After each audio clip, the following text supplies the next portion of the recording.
TGE Milton. Bring the mic close to your face, my boy. You can, it branches out. There you go. I'm TGE Milton, you know. Yeah, man. How you doing today? I'm doing good. How you doing, man? Good, man. It's good to see you. Keep cutting me up a little bit. Oh, wow. That's rude. All right. Sorry about that. Man, so I heard from you that you recently had a fight this weekend. I did. How'd it go for you? It was a good fight. I beat him up real bad. Gave him 2 black eyes. Got robbed. But, you know, it's the amateurs, so, you know, let stuff like that get to you or, you know, bring you down or anything like that. Like, Great Pro once said, Mike Garcia, and amateur L's don't mean anything, you know what I'm saying? Like, there's a lot of cheating and paid officials and stuff like that, you know, in the amateurs, which you would think would actually exist more in the pros, but in the amateurs, they're more about giving you all that learning experience. Like, we want you to know what it's like to take an L. Like, even if you didn't lose, I want you to know what it feels like to lose, you know what I'm saying? So it helps, it helps you grow, you know, so you can't get mad at it, but it's on video though. So crowd boo when he got announced as the winner and he's sitting there like this, can't see, and they're like, bro, you didn't win, you know that, right? I know.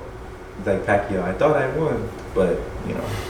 But yeah, so I was mad at first. I was pretty upset. Like, the first 10 minutes, like, the initial blow, like, bro, did I just, like, am I going to get an L on my record for real? And I didn't even actually, like, lose the fight. Like, but my coach is like, man, like, you know you won that fight, and everyone knows you won that fight. It's on video. I mean, like, pretty much, like, the dude almost went to sleep off a pull counter, like, you're good, you know. So I sat in the car for a while and I calmed down. It was cool, but still a good weekend, and we put on a real big spectacle for our gym. That's really what counts, you know what I'm saying? So we performed real well. I did. My friend Micah did. So I say it was a win in that, you know what I'm saying? What's your record right now, amateur record? 4-1. 4-1, okay. 5-0, really, 5-0. Yeah, there you go. There you go. Technically 5-0, but real ones though. You know, when I'm gonna put the video on Instagram, and, you know, to all my followers, you know, who follow me or whatever, y'all gonna see, I'm like, yeah, that boy. My old coach, actually, his son was there, and my old coach was late to the event, and he was like, yo, my son recorded you, like, I seen your video, like, yeah, you got robbed, bro, like, you messed dude up, like, pretty bad, like, I don't know, you know. The fighter himself, the guy I fought, and his coach, both told me and my coach that they knew that they lost. Like, when they announced him as the winner, he turned around and was like, I don't know what fight they saw, you won, bro. And he was like looking at me like this, like, I couldn't really, I was like, are you looking at me? Like, I ain't swole, bro. Like, but nah, he's like, yeah, you know, you won. And then he told his coach told my coach, he was like, man, regardless of, you know, your fighter got robbed, like,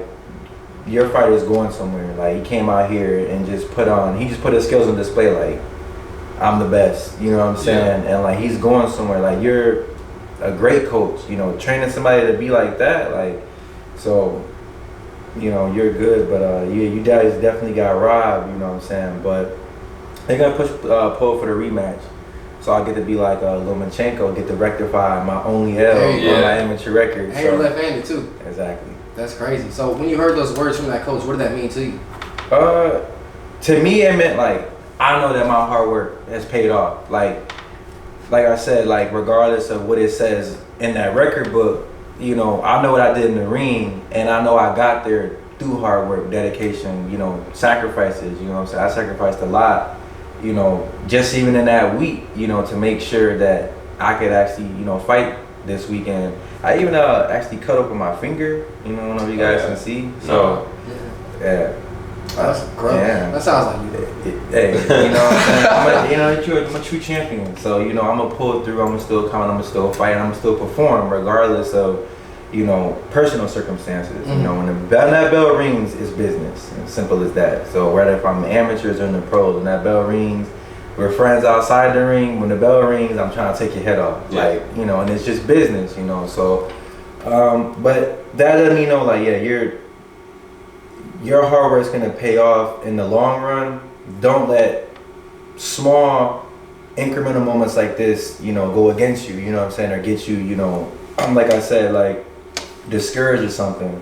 You know, just keep going, you know, because what did they always, was like a certain saying where they talk about how like, oh, the truth always comes to the light, you know. So like, yeah, you took that, you got cheated, but everyone in this, you know, that came to this fight in this hangar bay just watched this, you know, dominant performance you just put on. You know how many people probably had their phones out recording on Snapchat or Instagram, you know, World Star, any of that, you know, social media stuff. And so like, bro, you're good. Like when people go on that show that comes on ABC or whatever, like Dancing with the Stars, like those shows like that, and then, like someone loses, or like when those singers like this, when they're singing or whatever, and they're like, oh well, he's getting voted off. That dude just performed there in front of like 20,000 people, and he's on national TV.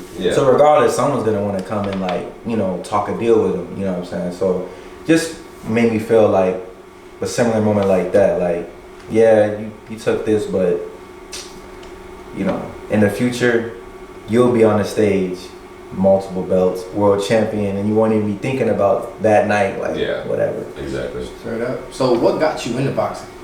2 reasons. Originally, I wanted to be a Navy SEAL, and I thought, well, what's the best way to get into shape for the hardest military training on the planet? Boxing. Well, besides MMA, it's the hardest sport I could think of, and I really wasn't into MMA because I wasn't into the whole hammer fist, because I'm not into that. The ground and pound and the cauliflower ear. You ever seen the ear? It's so nasty. It's disgusting. Like, I was like, I don't want that, so I'm not gonna do that. But boxing, you know what I'm saying, that looks pretty sweet. So, and then also, there's this guy that used to mess with me at lunch. So, and I didn't want to fight him and not know that I could win. I'm like, even before I could like officially like box, I had that competitive nature. Like, all right, like I'm gonna fight this guy, but I gotta make sure I win. You know what I'm saying? And he's pretty much like bullying me to a certain extent, but not like how they showed it in the movies, like give me your lunch money, like that, but just like egging me on, bothering me, like, you know, like just being a nuisance. So one day I actually got mad and stood up, like pulled up my pants and everything, and I was like, we were exchanging words, and he said some stuff back, and then the pep roll came and broke us up. And he got expelled the same day, and I didn't know that. So when I went home that day, I told my pops, like, yeah, I'm boxing this dude at some point. I don't know when, but I'm coming ready. So I told my pops, like, yeah, I want to do boxing, and I was telling him what's going on. So my grandma was like, okay, we'll get you into boxing. And I went, and I got a fill out for the gym, looking around and everything, and I had like this weird feeling in my gut, like it felt like a good, like it was like this felt like home, like it felt like home. So I felt like maybe like after about the first week, I was like, all right, maybe I might want to do this a little bit more than just against, you know, to fight this guy, you know, prep for this guy. Like this, like isn't really enjoyable for me. Like personally, you know, like I was like time was passing and it's time to go home, and I'm like, dang, it's time to go home already. My grandma's outside already. Like I was like falling in love with the sport, you know, day by day. So. And I just stuck with it, but I didn't want to do it like professionally at the time. I just wanted to, like I said, get in shape for SEAL, box, build up my own personal skills, and that was really it. Joined the Navy, that didn't work out. I got some great experience out of it though, but I kept boxing even while I was in there. I was always on the bag, you know what I'm saying, training like I'm going to a, you know, world championship fight, but instead I'm, you know what I'm saying, about to go to muster in the morning, you know what I'm saying. So when I got out, I felt like maybe God's trying to show me something, like, you know, you've been doing this for a long time, you know, since I was 14, I'm 22 now, like you've been doing this going on 9 years next year, you know what I'm saying, and like you're really, really good at it, like you're gifted, and everybody's saying like, bro, like you wasting talent, you know what I'm saying, like bro, you should be fighting pro, you should be doing that, you should be in the Olympics, or you know. So after a while you start to think like, okay, maybe all those opinions, you know, from other people they're not just saying stuff, like, you know, this is probably, you know, meant to be your destiny. So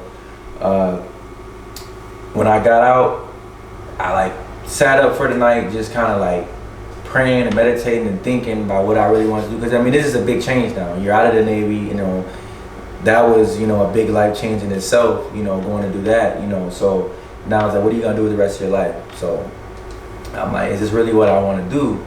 And my heart tells me yes, my gut tells me yes. You know, I'm all in sync with my mind and everything. So I'm like, all right, this is what I'm gonna go with.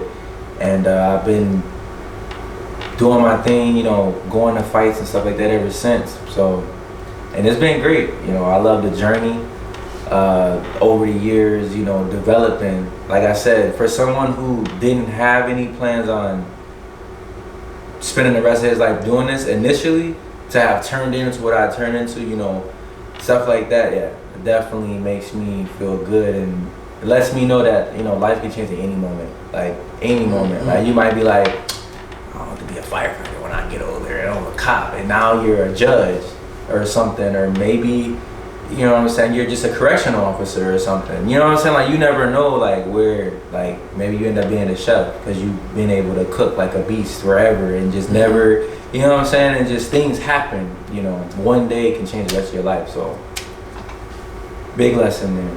Straight up. What's the biggest thing boxing has taught you so far? Dedication. In any sport or anything that you're gonna do in life, you need dedication. Like you need willpower. Like not even just dedication, but like you need willpower to be dedicated. You know what I'm saying? But like, and what I'm saying is like, I'm not talking about, you know, the athletes who are like, they play in high school, like they play football and stuff like that, and they're like, oh, you know, like I could have went D1 or this and that, but like things always, like I started having kids and things drag them away from doing it. Like you have to be dedicated. Like if you want to rise up on the stage as a world champion, you have to sleep, eat, drink boxing. You know what I'm saying? Like if you're not at training camp, you're at home with your family. You feel me? That's all you really got time for. You know what I'm saying? Until that fight's over and you're like kind of like on a sabbatical for like a month or two, you know, relaxing, you know, from the fight and everything like that. You have to, you know, you have to be dedicated. And not only to be successful in the long run, but to develop those skills to be successful in the first place. Like there's so many times where you're gonna step into that ring or you're gonna come into the gym and you ain't Floyd Mayweather today. You're just not having that day. You know what I'm saying? You know, you just feel unnaturally tired, or, you know, maybe you felt energetic coming in and then all of a sudden, you know, you drunk something or ate something. Now you don't feel the same way. You know what I'm saying? And you just have to, every single day you have to be in there, like give it 110%. You know, you're on the bad, you might not like it, but guess what? You're not gonna like get knocked out or in front of your family or, you know, at a public event like that either. So you can put that work in, you know what I'm saying? But for those skills to develop, and what I try to tell a lot of the younger fighters at our gym is, bruh, everything that you do outside this gym, that's all good and all, but that's just to get you in shape to do what you need to do inside this ring. Thing that keeps you alive in here is skills. Skills pay the bills, and what develops skills is hard work and pounding your craft every single day, regardless if you want to do it or not. You know, so that's what I'm saying. That's where the willpower comes in on top of the dedication, because it's like you might be dedicated, but you might not necessarily, you know, always have the willpower that day. Like you might wake up and be like, you got a million excuses, and the thing about excuses is that they work because they're true. You know what I'm saying? Like you wake up and you're late and you're like, I'm finna be late. I'm already late. I might as well get something to eat. You know what I'm saying? Like you know what I'm saying? Like excuses, they work. You know, so to say like, nah, I don't feel like going. I'm sleepy. I'm tired, or you know, I'm just not having a good day, and still say, but I'm still gonna go to the gym and put that work in. No, that guy, you know, he's gonna do something. You know, and that's in anything, not even just in boxing, but just in any sport, football, basketball. You want to be the best cop, or you know, whatever. You know what I'm saying? You set a goal, you have to be dedicated and have the willpower to go out there and chase it. You know. So. Are there any boxers, past or present, that you kind of like look up to, like model your like style after, or you know, just kind of how they handle themselves inside and out of the ring, that you kind of want to take from them and kind of put it into your own life? Yeah, most definitely. Growing up, like in my first couple years of boxing, my pops taught me a lot of stuff. Like taught me about, the Philly shell, shoulder roll, and then, something like that. So just some, defensive maneuvers and stuff like that. But over the years, I started to become a real big fan of Floyd, but I kind of feel like maybe anybody from my generation is kind of a little fan of Floyd, But it wasn't because of the cars or the money or that stuff. It was actually the fact that the dude is a self-made billionaire, but he works like he's broke. You know what I mean? Like the dude works like he, is about to get evicted from his apartment at the end of the month, and he gives it everything he has every day, 7 days a week, 3 times a day. He's never taking any breaks. He's ready. You know what I'm saying? The biggest thing that I think that I learned like earlier stage is like, bro, I gotta always stay ready. So I never have to get ready, because what a lot of like fighters don't understand, like right now in their amateur game, is that they're in that set of, if I don't have to fight at the end of the month, I'm gonna come to the gym and I'm gonna work, but I'm not gonna work like I'm possessed, you feel me? Which you should be, but they're like, nah, I'm not fighting, I don't gotta fight until, whenever, so I'm not worried. But when you do that, you're like, so like you fight how you train. You know what I mean? Yeah. So if your mindset is to, well, I don't have to fight for a while, so I'ma just, give it a little bit, but not everything that I got, you're gonna build up a mental habit of doing that. And then when it's time to actually start kicking in there for the fight, you're not gonna want it, because you haven't been doing that for 3 months, or however long, you know what I'm saying? Like you haven't been doing anything. So, knowing that you need to always be ready. Coach, call me right now. Yo, you want to fight next weekend? Let's do it. I'm ready. Like you want to always be ready to get in there, and, be ready to box, sharpen those, keep those skills, sharp. But besides Floyd, and, there's things I learned from him, Roy Jones Jr., I love Roy Jones Jr. That's my favorite of all time. Yo, that dude, he had hands. I ain't even talking about just boxing. I feel like he was on the street. He just had hands, like always. Like he put up a video a few months ago. How was he now? 40s, 50s? He didn't just turn 50. He was in the past a few months ago. It was looking good. He put it on Instagram. Yeah. Dude is 100%. Definitely an all-time great, hands down. But Roy Jones always taught me like unorthodox training. Yeah. Like he used to his dad used to have him train like with the chicken or something like that. And I was watching this documentary, and he was talking about like how the chicken, he was saying that like the chicken is like so unpredictable. You know what I'm saying? Chickens, bobbing and stuff, and just whoop whoop, like just doing stuff. So he's like, so he started developing his game around the unpredictability of the chicken. You know what I'm saying? And so he's like, when I'm in the ring, you can't predict what I'm gonna do, then you can't guard against it. You know what I'm saying? Like. And then he kind of just like lays the bait, because the chicken looks very weak, and like it's not really able to do anything. But I mean, chickens can actually get up with them claws and stuff like that, So his, he was saying like his mindset was like, okay, I'm gonna have my hands down. I'm gonna let you think that, you're gonna touch me right here, and as soon as you do something, I'm gonna everything's gonna change, So. I definitely add that into my fighting style of being very unpredictable, always keeping the pressure on, but not where it's just like, dang, we've been sparring for 6-7 rounds, and like he just won't stop heavy punching, throwing heavy blows. Like I'm talking like, yo, the first round just passed, and he just went from here to here. Then he did, like, I don't know what he's gonna do now. I want you to just be on edge the whole time, like nervous, like I don't know, you know what I'm saying? It's giving me the advantage. But going back to Floyd, defense. So, defense makes for better offense. Like I'm not doing it because I want to look cool. My main 2 reasons for having good defense is I like the way my face looks. I want to keep it like that, and you know what I'm saying, it makes for better offense because I'm watching you. You know what I'm saying? If I'm on the ropes and I'm rolling my shoulder or whatever, and I'm popping punches, and I'm looking at you. I'm watching where you open up, how you time your punches and stuff like that. So then I'm building up a game plan. And then the second, third round kicks in, and I'm catching you, you know, with just clean, nasty shots because I already know that's what you're gonna do. You know what I'm saying? Right. So, and taking that, I like watching Floyd. I watch how he, you know, over the years made that more of made it more imperative that, you know, his defense got even better, you know, and he got smarter. Like, I'm still fighting, I'm still in the game, it's still the hurt business, but I ain't trying to get hurt, you know what I'm saying? Like, I gotta be smart. I wanna go home and, you know, spend time with my kids and stuff like that. So, you know, you gotta have good defense and stuff, so, you know, you last longer. And I plan on being in the game for a very, very long time. So, I like Julio Chavez. Yeah. I like Julio Chavez. But I don't, not even like really like all the skills in the ring. I like his personality and like I like his approach to the game. You know what I'm saying? Like, his approach to the game was like, I'm not here to be fancy. I'm not here to be liked or, you know, anything. I'm just here because I want to. Yeah. You know, just to box. You know, he just, you know, loved to box, and he's like, you know, I'm doing it, you know, for my family and stuff like that. Whatever your reasons are, whatever, like, I'm not worried about that.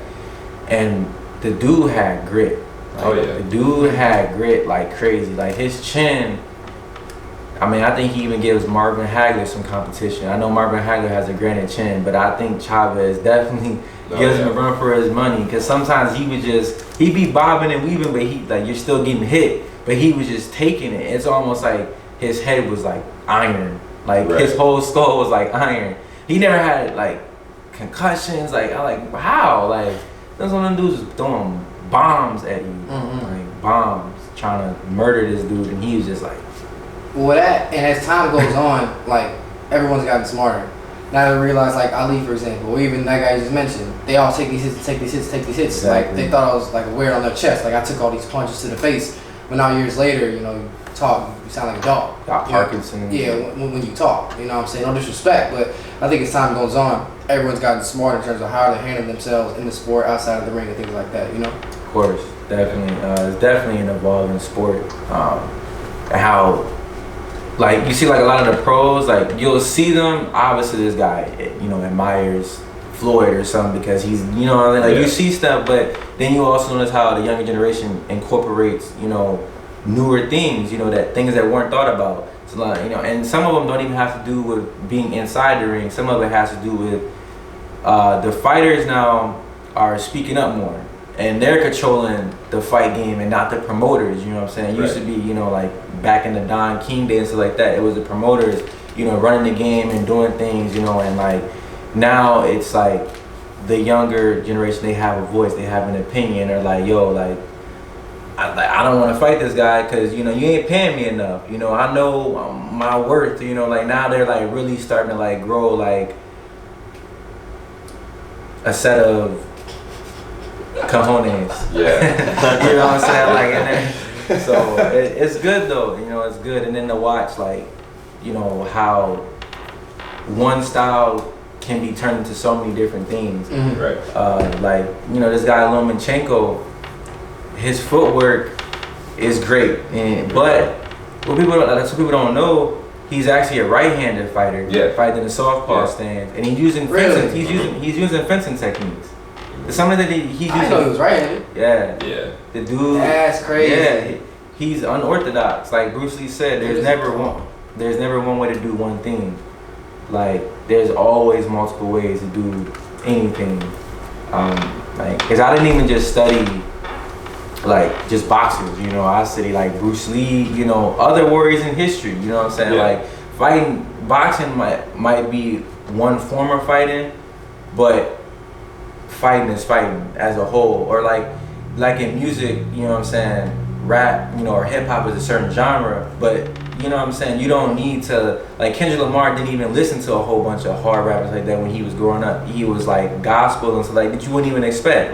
But for him to get on the mic and spit like that, you're like, bro, you listen to gospel, I would expect you maybe to sing or, you know, be like a Stevie Wonder or something, but instead he's like, nah, I got these bars. So, you know, you don't necessarily have to go by the book and say, well, I'm gonna study only boxing because I'm a boxer. I'll say, you know, I'm gonna take things from different sports, you know what I'm saying? I take things from, you know, basketball, the fact that it's a strategy. Basketball is strategy. So if you develop very good skills and strategy on the court, your footwork on the court, dribbling the ball and stuff like that. To win a game, you do the same thing in the ring. Yeah. It's a strategy, you know what I'm saying? How am I gonna get from round 1 to round 12 and beat this guy? You know what I'm saying? Based on what he's bringing to the table and stuff. So, you know. 100%. Guys, we got the. My name is Deonte Milton. Because that is when they look you up. Like, are you on any websites? Boxing websites or anything? No, not yet. You wouldn't get on like Boxer Rec or anything like that until you go pro. Gotcha. Well, the one thing I noticed about boxing though, it's kind of hard to gather information. There's a lot of like hearsay and say so, and everyone has like own little opinion. So boxing is such a corrupt sport at times. Yeah. It's really hard to see what's fair, what's not. You know. Definitely. I feel like in amateurs, like in the whole like sport of boxing period, there's always gonna be talk of like, you know, under the table stuff, cheating, things like that. But like I said before, like it surprisingly happens a lot more like in the amateurs, like and then like info like other fighters and stuff, like because like in the pros, you're only like you're fighting one person and you're gonna train to fight this guy for 3-4 months. You know what I'm saying? Like even on your pro debut, you probably know, you know, who you're gonna fight and everything. Like, oh, this guy has a good right hook, or you know, he goes to the body real well. So they might have you in the gym, you know, going over drills and going over techniques based on your fighting style, you know, but to defend against that and how to counter it and stuff like that, how to win. But in the amateurs, it's just random. You know what I'm saying? Like you box, like as a hobby and everything. If you were to show up and say, yo, like you got your book and everything like that, you literally would come, like you would come into a show and like they'd be like, look, we don't know if we're gonna have a fight for you yet, you know what I'm saying? But you know, people are still showing up, you know, people are still winning and we're gonna see. They might come to you a half an hour before the fight start and say, yeah, you fight this guy, you know, at catch weight or whatever. Yeah. And you know what I'm saying? So you don't know anything about this guy. You don't know who this guy is, what he's capable of, nothing. Don't know his record. It's just random, you know what I'm saying? So like, you know, and sometimes you can get lucky and like look somebody up on Instagram. Like you might, you know, hear their name in a conversation or something like that from like coaches and, you know, and stuff and be like, okay, I'm gonna look this guy up and see. But a lot of times it's just random. So you just gotta be, that's why I said you have to just stay ready, you know what I'm saying? Like, you gotta be prepared. Whatever they throw at you, this guy might look like the Terminator in that corner, and you gotta be like, I've been legit, I ain't worried about you. So, you know, so you have to have that mindset at all times. Like whoever steps in the ring, I'm gonna beat him. You know what I'm saying? So, but yeah, there is a lot of hearsay and just I heard it from the grapevine. A lot of that going on in the amateurs, but. Like, I say that like it's still, for the most part, can be pretty clean. You know, it just depends on where you go, you know, for events and stuff like that, where you choose to fight, you know. If you know that promoter is kind of known for doing, like, so it's like some promoters, they want to promote their gym. So instead of doing it the right way and just training your fighters to be good fighters, and then because that's who's, you know, representing you when, you know, obviously you go to a fight. If your fighter sucks, then obviously it's gonna look bad on the coaching or whatever. So do it the right way, train your fighters to be good fighters. Boom. Some promoters say, you know what, I ain't gonna have my fighter fight nobody from a different gym. I'm gonna have fighters from the same gym fight. Like, so it could be like, you know, that's a little redundant. Yeah, very redundant and not even allowed. But you know, if that promoter, or like if he's the one hosting that event or whatever, you know what I'm saying? Like some promoters got more pull or, you know, money to do, you know, stuff than others, you know, and like they might have it to say, or like the event on the marina this weekend where I fought at, the dude hosting that event owns his own gym, you know. So some promoters are just able to do something that's, you know, like do different things, like so, but that would be a time where that could be done.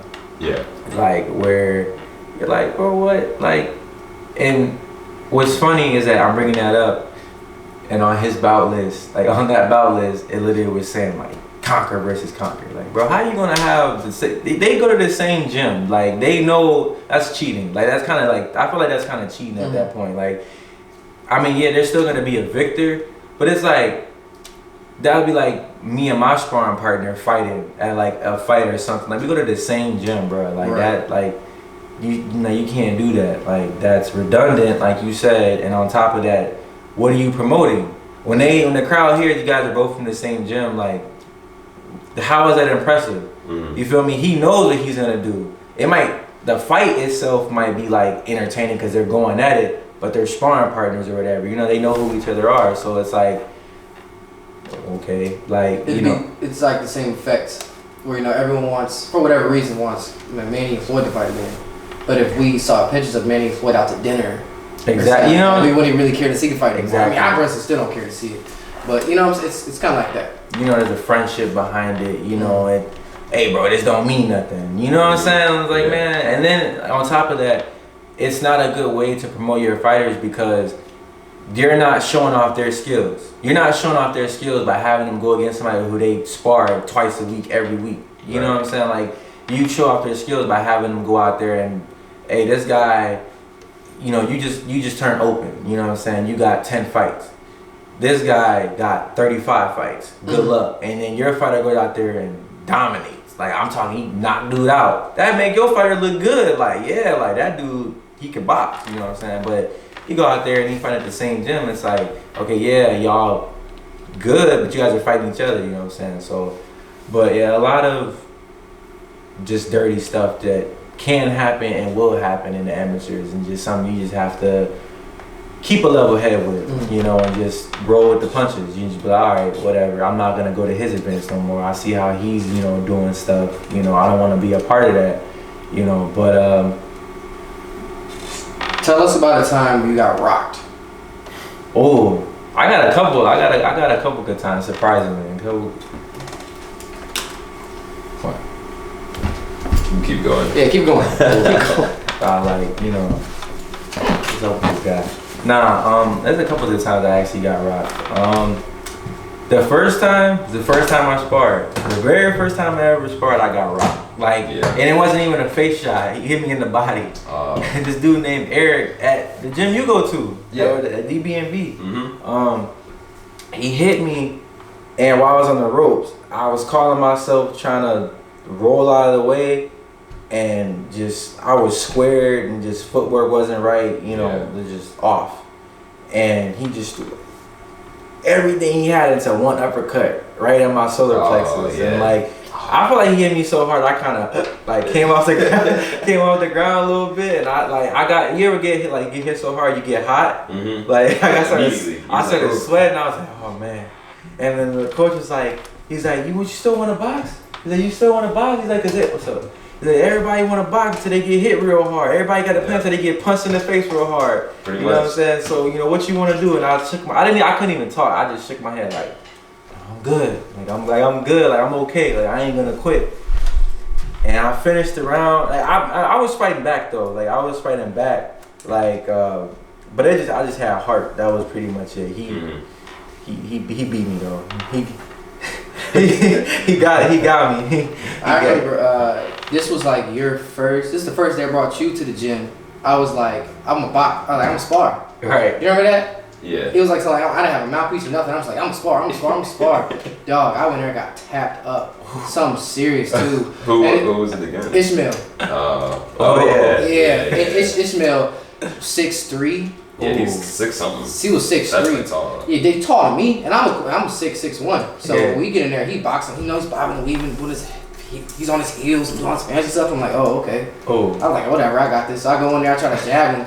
No. I got stuck 3 times in the face. He really going light on me. It's my first time sparring. They weren't even let me spar. I made them let me spar. They were like, you don't have to. I'm like, no, I want to spar. Wow. I want to spar. Yeah, I got packed up every time. But yeah, boxing is it's not for everybody. It's not for everybody. That's true. And that's not a comment. That's not against you. That's cause that day I thought maybe it's not for me either. That's how he hit me. I'm like, this might not be for me either. And I thought I was a warrior for real. I don't know. But that's just like I said before, dedication. You know what I'm saying? That kicks in. You know what I'm saying? That willpower. Cause that's what I'm talking about. You're gonna have days like that. You're gonna have days where you come in and you just not that, and you get in with somebody and spar. He's like, well, I know I'm better than this guy, you know. But like he been working hard and stuff like that. And maybe you were slacking this weekend or something, you know, or whatever the case might be. And then you get in and then get you with a good shot, you know, boom to the baby. Oh man, I don't feel right, you know what I'm saying? And you just, you know, so boxing is. Yeah, sorry, I didn't mean to cut you off. That and those big hits are really like demoralizing. Like like but especially when another thing that really sucks, if you squaring up and you hit somebody as hard as you can, and they just eat it. Yeah, look at you like what? I did that to him once because like sparring's always been hard for me. One, I've noticed is like I've had a hard time taking punches, but I keep going because I'm trying to break that in my mind. You know, I'm trying to. You got that heart. It's good. You know what I'm saying? That's why I keep going. Like if you ever see me spar at least more than twice, you're like, yo, why is he still here? Type thing. If you didn't know me, you know what I'm talking about. If you didn't know me, you'd be like, yo, why is he still here? Because I got heart though. I'm not gonna say anything about that. It's okay. So it'll be like, I'll get there, and I'll be there, whatever. I'm here, and I get scared, and then by the time I actually like get out of my mind and start overthinking through a punch, it's either I'm already backing up and I get tagged, or I just miss and it's stupid. And then I'm back here like this again. Ooh. The one time I got him, legit, like a right hand, like the best ones I think I've ever thrown, was like, doof, and he was like, okay. And I was like, all right. Like that was like 3 months, and that was 3 months of work right there. 3 months of work. 3 months of work, all in one punch. And I remember when Canelo Triple G fought the first time, and Canelo threw this huge, was it right hook or left hook? Oh, he snapped Canelo. Triple G, bro. Stole off Triple G, was like, boom. Yeah, he kept going, bro. It was crazy. He has a chin, bro. Absolutely, but that's the type of thing where it's just like boxing. It just feels like you could put in so much work, and to the point where it's just like, dang, like I hit this wall. Yeah, you know exactly. Like, and that's exactly what I meant earlier when I was saying like boxing, like. And you're dedicated to the sport or whatever, like sometimes I feel like it doesn't matter.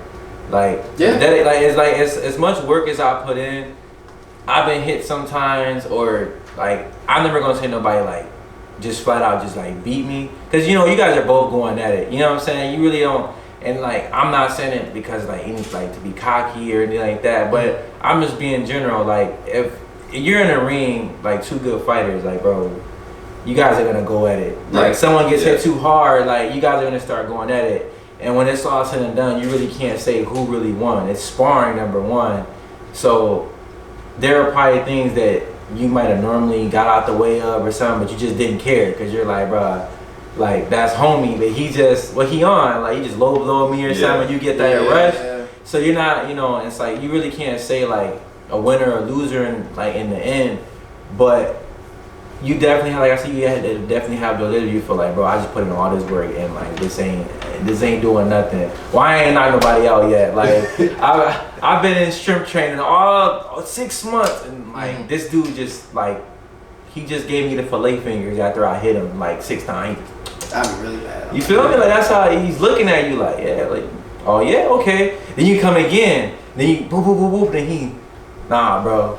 Make you like you feel like you suck. Like I've been made to feel like I suck sometimes. Like I've even by fighters that I've beaten before, like in sparring, like just dominated. They just come back one day and they just got a different fire in their belly, and they're just like making me feel like, bro, you cheating or something, bro. You he took some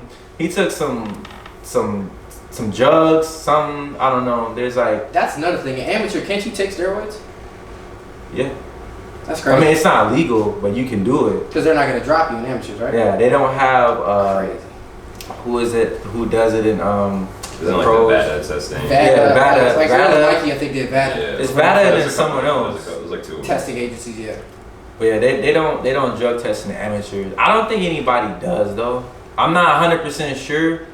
Cause I have seen some dudes come in there looking like Rambo for no reason. Like, bro, you fight at 152 and you're like look like you could be somebody's dad right now. Like, right? like full beard. Damn, bro. Like, what you want? Like, you boxing? Yeah, I'm fight number 6. All right, I'm 16. Are you sure? Like, if I ever brought my son or daughter to a sport, or like I see some girl, some son that's like 5 feet taller than my son, I'm like, yo, he shouldn't be here, bro. Yeah. That don't make no sense. I get in the ring. Yeah, straight up. I'll fight my kids. Bro, you know the biggest lesson I learned in boxing, bro? What's that? the ones who look like they can't do nothing be doing something, bro. Yeah. Like they be doing stuff. Because the best fighter out there at nighttime, you look at him, he's like what, buck? How much does he weigh? Nighttime fights at 132. That boy put the beats on him. Bro, Yeah, nighttime bro. can hit. He hit me in the ribs one time, We all know. and like Yeah. I genuinely like, bro. I genuinely had to like roll my shoulder a little bit to like let him know like good punch, you know. But I ain't hurt, but like yeah, I felt that like, Yeah. cause I had my shoulder in front and he was trying to press me on the ropes, so I'm rolling and ducking, I'm counter punching, and all of a sudden he steps back and doesn't go where I think he's gonna go. And you know, when you shoulder rolling, it's all about, you know, keeping, you know, that blade out. I call it the blade, keeping, you know, rolling or whatever. But you roll in the wrong direction off the wrong punch, and that's a clean body shot. So I thought that he was gonna go upstairs and then go back down off the same hand. So I went up and rolled down like this, and when I rolled down like that, he was like, "Nah, bro, I'm right-handed." He's always like 2 steps ahead. He hit me in the rib, and I was like, "Oh." Like, I don't really like how that feel right now. So, like, you know, but yeah, like, it's definitely the most unassuming ones that you have to worry about. Like, so, bro, at the tournament, bro, there was a girl, I didn't know she was fighting. I knew her brother was fighting. I didn't know she was fighting. She won a national title. Like, the girl could box. I was like, yo, like she's like this big. Like, she was like this big, frail, like, you know, glasses, real, like, sicky Vicky, just straight, just nerdy, just all the way around. Like, man, and she could box. I'm like, bro, see, look, that's why on my kid first day of school, like, I'm gonna be there, daddy holding your hand, because you might get into it over a lunch pail and get knocked out. I don't know, like. What you gonna do, punch a kid? No. I was, man. Get mad at the parent. You kick Right. a kid? Still nut. Punt him. I want to punch I'll him. push him Push over. him that's where he falls over. Oh, I said punt him. I push Randy him over. Orton. Ah, see, that's a little too much. I hear voices. Yeah, I'm knocking kids out, bro. I push him over until my child punching him. Yeah, Like, right. I see my child putting his hand up to punch him back after after my kid wakes up, because he probably just got knocked out, whatever. Get up. I know my kid's finna clock him. I'm gonna kick him. This Push him right into the punch. See, this is the thing about you. We've known you for years, bro. You really downplaying it. You actually crazy. Like, a lot of people think I'm crazy. You wild, bro. Like, if I listen to people to go into a dark alley with, you are probably gonna be on this. Hey, I feel honored to go on that list. We know. 'Cause, I mean, who not trying to go in a dark alley on a Saturday night, bro? Pretty didn't Polo G say it best? Said it. I'm not gonna say it because I'm a child of God, but you know, I'm pretty sure, you know, all my viewers out there, I know they know. Wait, well, I can see you being the kind of guy. Honestly, I am too. While I'm talking about it, to be like, you know, I beat up your daddy. You For talk real? crazy to my kids. No, for real though. Like, I would Until the dad not. walks in the room. Right. I don't wanna. What'd you say about my son? What's going on? Like, nah, like, I'm not gonna use those words and say I'm crazy or anything like that. Just real passionate, real aggressive, you know what I'm saying? And I ain't fearing nothing, I ain't going for none of that. Like, don't come up, you know, to the school or like, let me get a call, like, from my kid, like, yeah, teacher's up here calling me out my name. Oh yeah? Okay, I'll be there in 5 minutes. We gonna see who, you know what I'm saying? Like, you know what I'm saying? Or, I got beat up. What he looked like. If you got beat up, then I better have to go to the children's hospital and go pay him a visit with, you know, give my condolences to his family, because you shouldn't be, you know what I'm saying? I don't want my kid to be a bully, but I'm definitely not gonna let my kid be a pushover. You know what I'm saying? Like, my goal is to go down as the greatest boxer to ever live. So those are big, you know, big goals, you know, big words. But for me to do something like that and then to have my kid get beat up at recess, like, Don't make no it sense. doesn't make any sense. Like, why Yeah. doesn't your kid know how to defend himself? You're gonna be like Mike Jordan, his kids. I'm dead serious. Yes, that's true. Not just, I mean, they could all beat us and hoop them at the same time. You know, we look at Michael Jordan's kids and even LeBron's kids. Not saying, I mean, they're young, but MJ's kids didn't pan out the way MJ did. Right, definitely. But at the same time, no one's gonna pan out like MJ. So it's kind of unfair, but I get where you're coming from. You feel me? If his kids could hoop at all, I'd be like, really, bro? But they hoop in college. They hoop. They get hoop. They Yeah. just weren't on Mike's level, you know. Yeah. But I mean, at the same time, though, you also gotta understand like a lot of like professional athletes that are at that level of greatness. You know, they came from somewhere like lower Zero. down that gave them that motivation. You know, so like when their kids are born into that, I'm assuming they're born into the money that these professional athletes are making. They don't, you know, they don't have the same motivation That hunger. Exactly, because they're not building themselves out of anything. Like I was saying earlier with the Floyd boxing, like training like he's broke all the time. His kids ain't gotta do that. Like he took all the scars and the bandages and the broken ribs and noses for them, and now they just. Hey, I need some new shoes. Rent the whole mall out. Yeah. Rent the mall out real quick, like, you know. But it's cool though. Like, you know, I just had my daughter last year, so I know what that feels like. Thank you. How was being a dad change you? A lot, actually, a lot. See, this whole like crazy, like Milton, you can't be like that no more. When you got a little baby girl, you have to be all, it's okay, and you have to be all just, gentle. And my pops actually told me, he's like, wow, you're a really good father, and like, not that I didn't think that you were gonna be, but I didn't expect you to be so gentle. Like you're so, like the person who you are when like that bell rings, or like who you are just in general, like, y'all know who I am. Yeah. So for you to be like, just so sweet, like I'm rocking her while I'm feeding her, like when she was first born and stuff. I was actually the first person to put her to sleep. That is crazy to think about though. Just knowing you as long as we've known you. It makes sense that you got a daughter. Because you had to calm down. If you had a son, bro, I don't even know. I wanted a son. And God was like, well, you don't need that. Yeah. You want that, but that's not what you need right now. So I'm going to give you a daughter instead. Yeah. I'm going to make sure that you definitely, you calm down. See that temper up there? We need to just go a little bit down here, you know what I'm saying? But I definitely learned patience, things like that. Like, because with your child, it's not even the fact that like, she's a baby or anything like that. It's just you as a parent sometimes being in a certain situation and you don't know really what to do. Like your child's crying, right? And you're like, okay, I fed him, she's changed, I birthed her, I the whole nine, the whole checklist, and then she's still, and you just feel so bad, because she's looking at you and got her hand. You just feel like, oh man, like what do I do? And it's like that pressure right there where you learn how to like gotta be patient, gotta be calm, and know like she might be a baby, but she's a mini human. She still has feelings. Maybe she has a gas bubble, or she's just uncomfortable. Maybe she just feels like getting on your nerves right now. You know what I'm saying? Like they, so, and but it's just all love though. Like it brings like a type of happiness to your heart that you ain't gonna get from anything else. Like I can get any other accomplishment in the world, 50 world titles, and be 300-0, and made $60 billion in the boxing game, and it still wouldn't ever change the fact that hands down the best day of my life was the day my daughter was born. Like definitely, like I remember cutting a umbilical cord. Like, I was actually helping my baby mama push Paradise out, which is your name, by the way. I didn't even mention your name. I just sorry, so I got into it.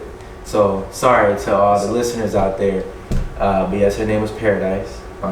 Paradise Genesis Blue Milton. And for anybody that said that's a handful, it's not. Because ain't nobody gonna call you all that. You're just gonna call it Paradise. You gonna call it that. Exactly. Yeah. But who's gonna call it Paradise Genesis Blue Milton? You when you mad at her. Yeah, when you mad, you're gonna say that. Well, that's a lot though. You're like, I should have named you that. No, I'm gonna give it a finger. The thumb. Like, like when you're in trouble, like when you were in school and like you try to hide a report card or something, that plan went sour, and you weren't supposed to be outside, and you just came home and your parents there and your dad's outside, and he's like, yeah, you know what time it is. Like I'm not gonna call it now. I'm just going, yeah, Yeah. You're supposed to be back at the mansion at 6 o'clock. I got a good old stern Devonn. Get in the house. I told you to come out with a shoelace on. Well, that already shout out my whole government name, all that good stuff. Y'all know my mom, she Wild. Like I thought she was gonna throw some at you one time. Honestly, I'm sure she has. Oh, she definitely had. And honestly, looking back at it, as we go into the break, I used to really be like, I can't stand my mom. Ooh, she always tripping. Low-key, I was tripping sometimes too. I think you were there one day. You were like, yeah, you was tripping. Yeah. And I was like, yeah, you was probably right. But looking back at it, I'm definitely grateful for how strict she was. As a parent, just looking at all these people, how they act now, the way people my age act, and just what the world's coming to, and all this other crazy stuff. So I'm excited to see you as a pops, bro. I'm super happy. Thank you. I really appreciate that. Coming from one of my brothers. So the extended family definitely feels good because I don't know what people's views or where they thought I was gonna be in 10 years. Like, not a dad. Is he gonna come to the high school in 10 years? Is that guy gonna be like, I don't know, like trying to jump off the Empire State Building or something? Like, I don't like just doing something crazy, like. So, but yeah, I definitely didn't think I was gonna be a dad at this time either. I thought that I would be a father around the time of like 25, 26, when I'm more established and got a better grip on life and what life really is. Cause let's be real, you graduate high school at 18, you think you know all this stuff, and you graduate college, you think you know. And you don't know nothing.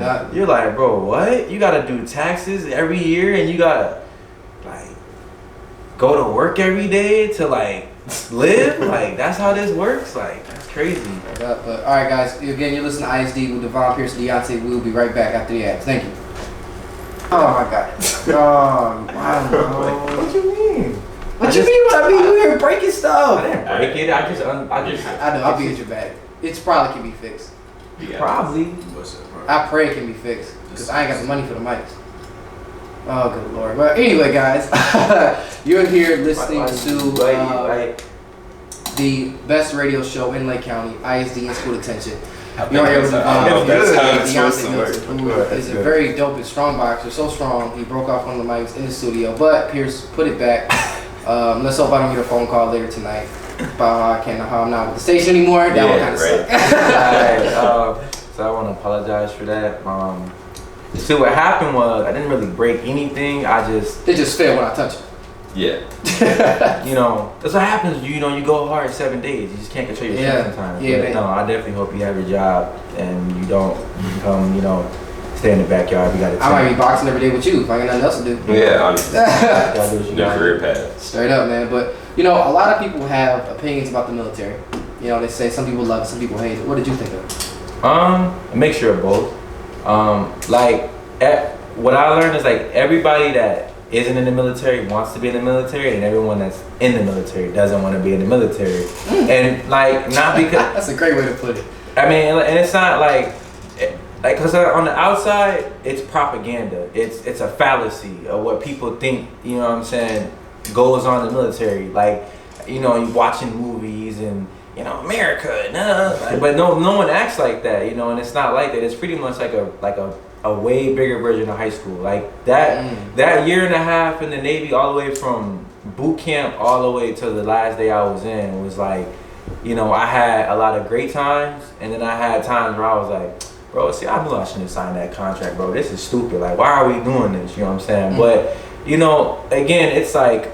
It's life though, you know what I'm saying? And it does teach you a lot. Like, I did learn a lot, regardless of, like I said, a lot of the bad moments I had, and with my superiors at the time and stuff like that, I still wouldn't change it for anything. Like, if someone can say, oh, would you take away that year and a half that you spent, in the Navy and dedicate that, like that time to boxing? No, because, like I said, in boxing, not only do you need willpower, that dedication, you need discipline. And you're gonna get that, you know what I'm saying? So, I'm appreciative of that, being able to go and, get that type of discipline, because now I'm able to, make sure I stay focused on what I do in the boxing world or with my daughter or whatever the case might be, no matter what, because that's a lifelong skill. A lot of things you learn in the military are like lifelong skills. Attention to detail, that perfectionism a little bit, like you just want to make sure everything's right. Because when you're in boot camp, they give you this story all the time. Oh, well, Milton, you went ahead and then you didn't listen, that fought it this way and but now if we were on a ship and then you didn't put all these screws in and there was one screw left and they turned on the jets and then that screw flew and hit somebody in the eye, now that guy's dead. Are you gonna go to his door and tell him, like, bro, all I did was spoke, like, but this is every single day. Like, I'm not exaggerating. I swear, if any of my Navy buddies, you know, shout out my man's Kid Blue. Check his Instagram. My dude Murphy, Parrish, Harris, brothers. I love y'all. All y'all, they know, like it, bro. Like, man, so my dude, not McGowan.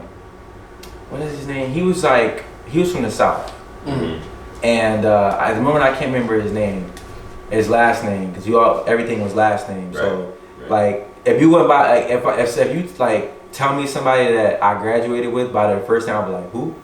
Like, if you don't hit me with you know what I'm saying? If you don't hit me with like a Cooper, that's his last name. I don't remember what his first name was. Like, I don't remember what his first name was. No one knows me as Deonte. Everyone knows me as Milton. You know what I'm saying? Like, hey, where's Milton at? You know what I'm saying? So, but I remember it was like, we had like 3 weeks left before we graduated. Yeah. And one of the RDCs working on a compartment, and he was giving us an inspection of like our racks. Now our racks are supposed to be set up a certain way. You're supposed to have your skivvies, which are your underwear, you know, in the Navy and everything like that, stacked a certain way, and t-shirts and just everything just spick and span, clean, perfect. But they want your clothing items folded so crisp that they call it cake. That's what they call it, cake. Like, your shirts like should be pressed and just so crisp they should look like layered cake. Okay. So when he's going around checking everybody's rack, everyone has their rack open, and we're all sitting by our racks like this at attention, and he's walking around checking racks. And then he's like, all right, everybody at ease. He's like, now, I was gonna have y'all stay at attention and, you know, like, get on y'all that way. He's like, but you know what? You guys, y'all know what's going on pretty much. Like, you know, it's getting towards the end of boot camp. Y'all finna graduate. You know, y'all ain't no slackers. You know what I'm saying? Like, y'all a good division. Y'all know what's going on. So I'm gonna just go around, you know what I'm saying, and have y'all present it to me. And if it ain't good, I'm tossing it. And he's like, I'm tossing it. He said, you see this hand right here? Tossing hand. This is all salad. That's what he said. This is all salad. This is all salad. I'm tossing it. He's like, I'm gonna toss it. All right, little recruits, that's how he used to call it. Little recruits, get your little pens. Like, that's how he used to talk to. He's like, I'm tossing it. Little salads, I'm tossing it. So that's crazy. So I'm looking at my rack like, is that cake? Nah, he ain't tossing mine. I ain't got no Caesar salad over here. I ain't know. Like, you ain't tossing my shirts. Like, man, he got some. I keep wanting to call him McGowan, but I remember McGowan specifically. It's not McGowan. But a little short dude, it was McMillan? Nah. I don't remember. He's probably gonna see this video on Instagram, like, bro, you remember my name, bro? Like, I don't remember your last name, bro, my bad. But yeah, he got to his rack, and I kid you not, he looked at this man, t-shirt stack, bring it out. He said, come on, man. He was about to cry. Like, he went from, he knew it was foul. Bro, he went from, I'm in the military, top sailor, to, come on, man, please, man. He's like, nope. He's like, look at this. What's that? A wrinkle? Toss it. And he tossed it, and it just went up in the air like confetti. Bro, his eyes, like, he looked like a sad dog, bro. I felt bad for him. He got on his knees, bro. He was so hurt, bro. He was so hurt, bro, because you put, like, when you're in boot camp, that becomes your life. Like, that become, like, for those 2 months, those 8 weeks, like, everything that they instill on you and teach you, like, they kind of become like your mom and dad while you're in there. Yeah. And so, like, you know, you can't go nowhere without them. Like, when you guys go to a classroom for a few hours and, you know, you guys learn stuff in there, you guys can't leave until they come and get you. Like, almost like your mom picking you up from, like, school or something. So, you know, they become, like, your parents, and that just becomes, like, life. And you guys become so adjusted to, you know, being in there to where you miss home, and, you know, you are homesick and to a certain extent. But that's your home too, almost. You know what I'm saying? Like, that's your home. Like, it's like when we graduated, it was actually kind of weird, like, shipping off, going to our A schools, like, all around the country and stuff. Right. It was like, dang, we've been here for, you know, 2 months, and, like, you know, we got, you know, good bond. Like, you guys do everything together. Like, you guys shower together, everything. You're like 24/7. It's like, I'm only seeing your face. Mm-hmm. Like, we're gonna be close. Like, we're cool. You know what I'm saying?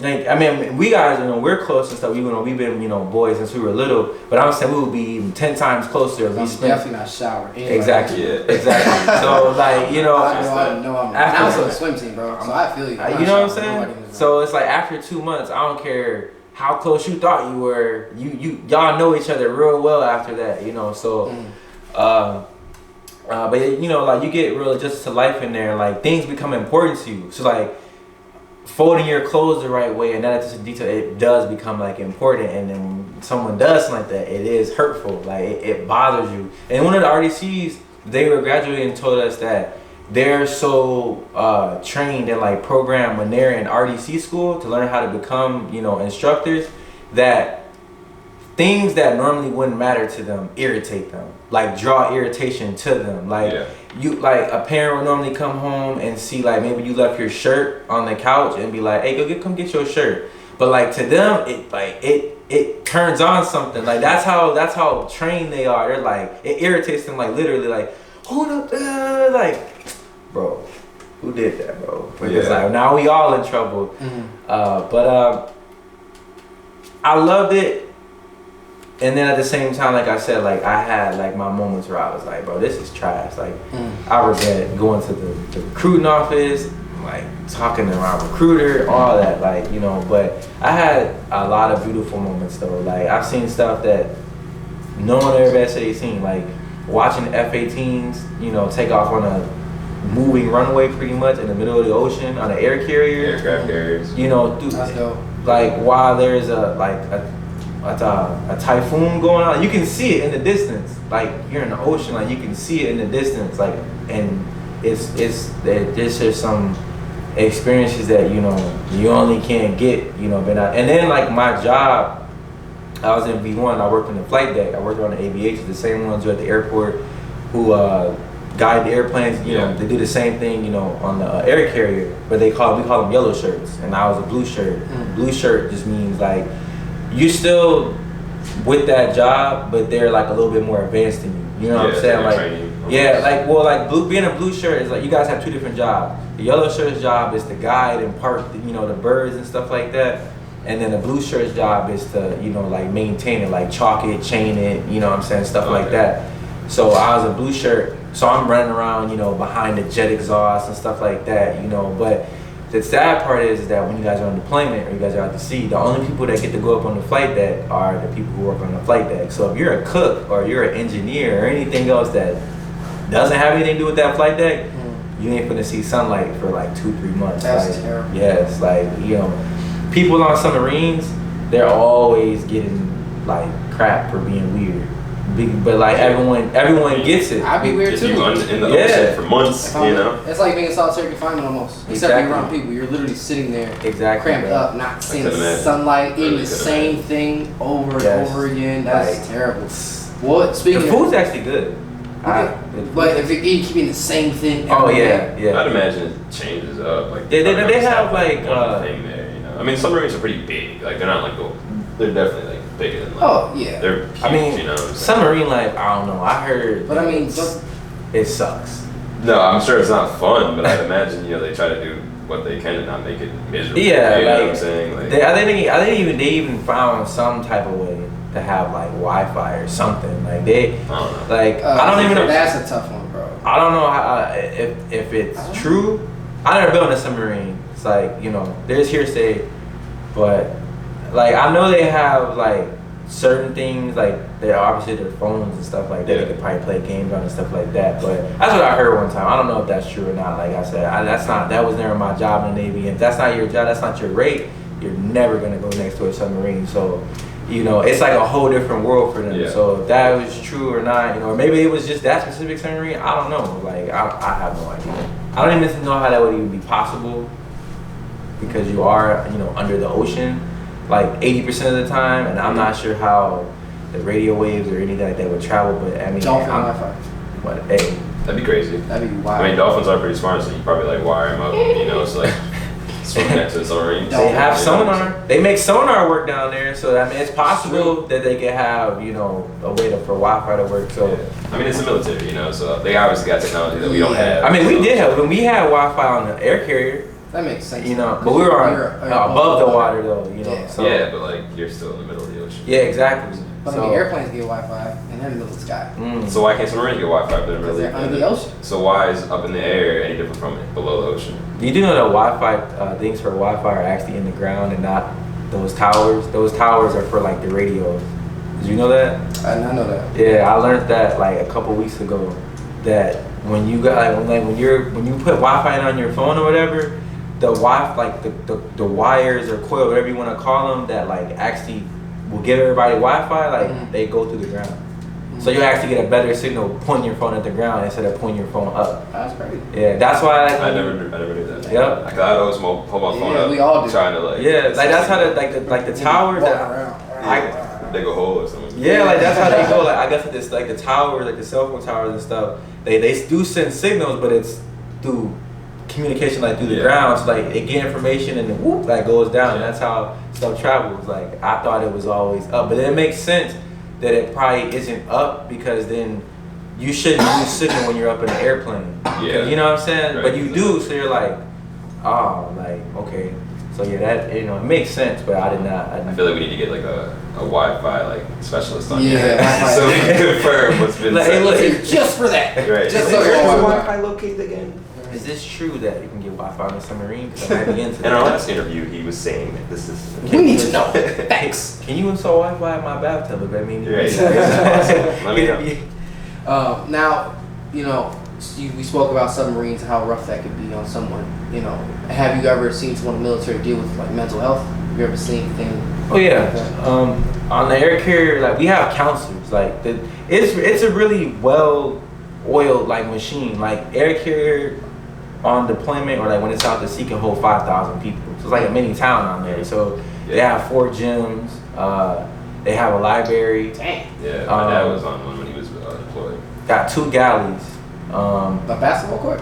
No, galleys I as was about to say. in like lunchroom. Yeah. I just had to check, make sure they had a court on there or something. No, they ain't got no court. A huge. They got the hangar bay where they put all the birds. And you know, it's 80 birds. They could fit 80 birds. I was on a Carl Vinson. They could fit 80 birds. They're that big? I knew they were big, but 80? Bro, air carrier is like a mile long. The first time I ever seen an air carrier in person, it looked like if you were to go to Chicago, go up to the Sears Tower, chop it off the bottom, and like turn it into the water. That's literally huge, bro. Like huge. Like when you're out to sea, the water, you feel like you can like stick your foot out and touch the water because you know the sea level rises. But when you guys like when you're in port, bro, it's like 150-foot drop. Like you have to like literally cuff your hands and like for somebody way down there on the ground to be able to hear you. And even then they still might not hear you. And like they got like an earbud in or something. You might as well just text him or something because he ain't there. You way up there. Like it's crazy. Like it's huge.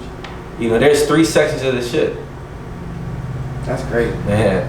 And each section is like I want to say like a little bit longer than probably like a quarter of a mile. Like each, you know what I'm saying? And then just like all together though, it's like a mile, maybe even longer than that. You know, maybe even longer than that. But I remember in A school hearing mile. I remember hearing mile like average. But I'm not trying to be specific with the numbers. But yeah, definitely it's huge. And it holds a lot of people. And then there's just there's bathrooms everywhere and just there's so many like what do you want to call them, like shortcuts, and like you can get lost pretty much is what I'm trying to say. You get lost. There's so many like rabbit holes. Like you will like go in one, like open one hatch, close that door, make a left when you're really supposed to make it right, and end up some part of shit that you've never been on, like never seen before. Like, bro, we've been on. That year and a half, I had spent at least like 6 months, like on the ocean, or like 7 months out of that whole time I was in the Navy. And bro, like there were still places on the ship that I had never been before. Like, what is this? Like I never been on it. Like I never been here before. Like, oh yeah, you don't have clearance to come down here. You only down here right now because all right, well, okay, whatever. Forget y'all too then. I just didn't know this part of it. But like you, like the thing is though, like you only, you're only in like one area, like based on your job. Like the engineers are mainly gonna stay like in the bottom deck of the ship and only come up to like go eat. And they're not really gonna be you're not gonna see them up by the library or, you know, closer to like the flight deck or something like that. That's our territory. That's how. So it's like it's not like you're not allowed to go other places, but like you know, and like people like getting like stressed out and stuff. It happens, you know, because you're on a metal box, right, in a metal tube, and you're bobbing up and down in the middle of the water. You can't, you know, I mean, you can get on Facebook, you know, you go to the library, get some, you know, get on the internet or whatever. But I mean, you're on the other side of the planet half the time, so like you're gonna message somebody, and it's probably like 3 o'clock in the morning over here, and it's 2 o'clock in the afternoon over there. So you know, talking to people ain't easy, and you know, like you can't. Calling people's hard too. You know, like I said, you know, you call and like, oh yeah, you know, I just got off work, I figured I'd call you. Bro, it's 2 o'clock in the morning, bro. I'm trying to go to sleep. Like, so like, no one wants to talk to you really, but they do, but they're like, bro, I'm tired, you know, like, so, you know, and it's stressful, and you know, you're alone, you know, and then like the guy that you might not like, or the female you might not like or whatever, probably sleeps above you, in the rack above you, or something like that. So, you know, you just like never get a break. And it's 7 days a week. You know what I'm saying? 7 days a week. You're never getting any days off. I mean, Sundays, there's no flight ops, but you're still on call to be at work. You know what I'm saying? Like, it'd be like you working at the Nike factory and you're on call to come in, but you're just standing behind the register just in case a customer might walk in. You know what I'm saying? Like that's how you are, you know, so you're at work on that Sunday, but you're not actually doing anything, right? You know, so it just never ends. And so like a lot of, you know, the sailors, they handle their stress through intoxicating in themselves in the port. That's why the military is so known for, like, you know, having drunks and stuff like that. Not because those guys, you know, those guys are bad guys, because they're not. You know, most of those guys are like genuinely good-hearted, you know, fun-loving, you know, just, you know, good people. But you know, you're sitting in a tube for 6 months. Like, that's kind of like just, I mean, like, come here. I'm gonna put this straight jacket on you, and you just roam around here for 6 months. You never can leave this building.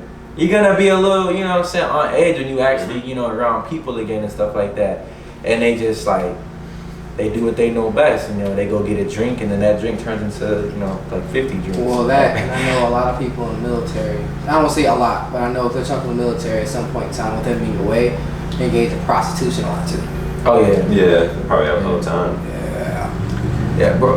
Like, military, like, man, what's the best way to say that people in the military are, I'm just gonna say there's some very horny people in the military. I'm not gonna do that type of language. My mom might be watching this or something, but it's just some very pent up energy. Yeah, pent up energy. Very overzealous people. Think about it. You gotta think. I mean, you're either in a sub for X amount of time, or you're on a ship in the middle of the ocean.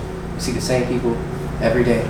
But you know what they call it? They call it boat booze. That's what it's called. Boat booze. So like, and they have boat goggles. So like. Yeah, okay, so look, so boat goggles is when you, like, so like when you're in port, you have your type, you have your standard, you know what I'm saying? Like, beauty's in the eye of the beholder, so maybe you are into bigger women, you know what I'm saying? That's what you like, you know what I'm saying? Or, you know, you're into the, you know, Megan Good, you know, type, you know, women or whatever. But when you're out to sea, boat goggles is like, well, you got so much pent up energy. Becky, who you say you would never talk to because, you know, she ain't your type. Well, she your type today because you've been out to sea for 5 months and you haven't seen no type of, you know, civilization besides the same people you keep seeing walking down the, you know, the corridors and stuff like that. So, like, they call that having boat goggles. But it doesn't get to everybody because I didn't get boat goggles. Like, so I don't know, like, I feel like maybe them dudes on the low just low-key be doing that anyway. Like, like, bro, you say you don't like big girls. Nothing wrong with it. You know what I'm saying? Or if you do, you do. Right, like but what you like. You saying that you don't, I kind of think that you do. Because I've been on the ship for the same amount of time as you have, and I ain't getting no boat goggles. Like, I still think Becky is not gonna get that ring. A 3 is a 3. I'm calling a spade a spade. I'm calling a spade a spade. You ain't getting this wedding ring for me, Becky. I'm sorry. You feel me? Like, I'm sorry. Like, but nah, though. Like, and then the boat booze are like they're literally only for interactions in other ports, in other countries, right? So like when they come back to the States, I don't know you. We don't. That makes sense. We don't. We don't, because a lot of them are married and stuff like that. Yeah. So it's almost like Vegas when you guys go out to sea. What happens in Vegas stays in Vegas. So what happens out here on the air carrier or over here in Guam, you know what I'm saying, stays in Guam. That's messed up. Yeah, we went to Guam. Makes sense. And I heard some stories and found out some things, and I was like, ooh man, your wife better not find out, Senior Chief, because man. You gonna be on the couch for real, dude. Like, man, I'm telling you, we seen our Senior Chief at a strip club. I'm talking like he wasn't even like in there.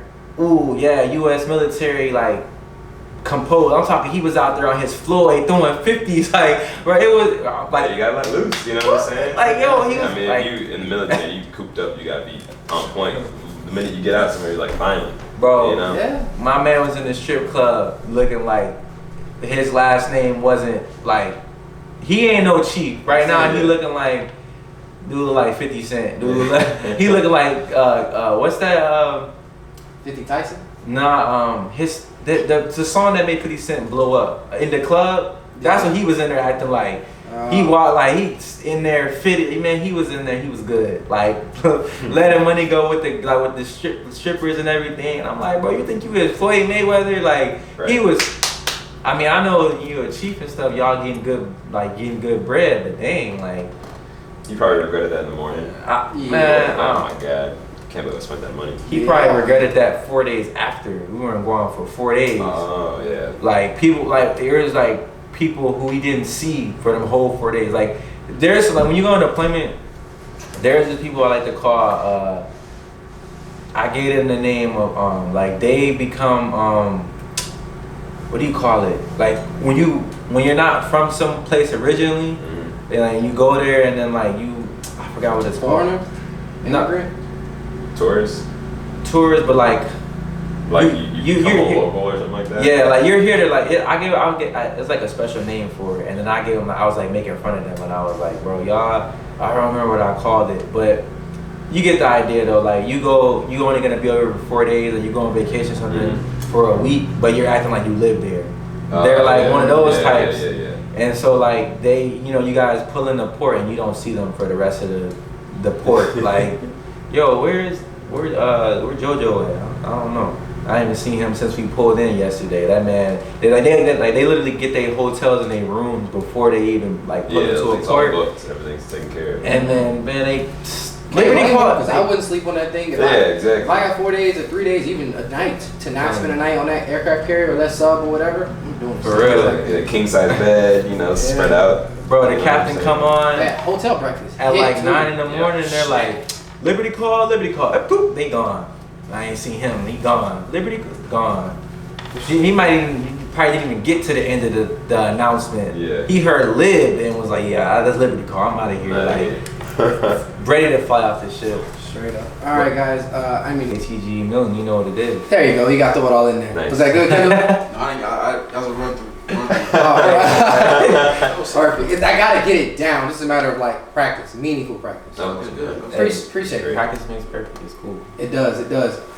Now, this entire time you've been here, I've really been thinking about the amount of dedication you put into it, time, because you've been boxing for such a long time, and like I look at players like Jason Tatum, for example.